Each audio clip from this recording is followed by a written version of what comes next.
তারকা দম্পতি বিরাট কোহলি ও আনুশকা শর্মার কন্যার নাম ভামিকা, আর তারা চলতি বছর জন্ম নেয়া ছেলের নাম দিয়েছেন অকাই। সম্প্রতি নিজের অবসর জীবনের পরিকল্পনার কথা জানাতেই উদ্বেগে বিরাট কোহলির অনুরাগীরা। চিন্তা আনুশকাকে নিয়েও, আশঙ্কা খুব শীঘ্রই হয়তো অভিনয় জীবন থেকে মুখ ফেরাবেন তিনি। তবে বিরাট আনুশকা খুশি সংসার সন্তান নিয়ে। সম্প্রতি এক সাক্ষাৎকারে বিরাট কোহলি ছেলে অকাই ও মেয়ে ভামিকাকে নিয়ে অজানা তথ্য প্রকাশ্যে আনলেন। গত 5 বছর ধরে কোনো ছবি মুক্তি পায়নি আনুশকার।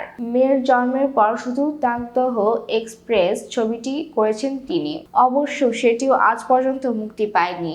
আনুশকা নিজেও এক সাক্ষাৎকারে জানিয়েছেন তার জীবনে অগ্রাধিকার পায় তার সন্তানরা।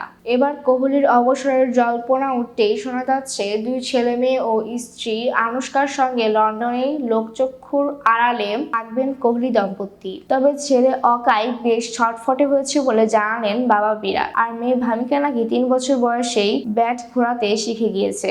স্বাভাবিকভাবেই প্রশ্ন করা হয়, তবে কি ছেলে মেয়ে বাবার পা গলাবে? কোহলি অবশ্যই এখন থেকেই কিছু অনুমান করতে চান না।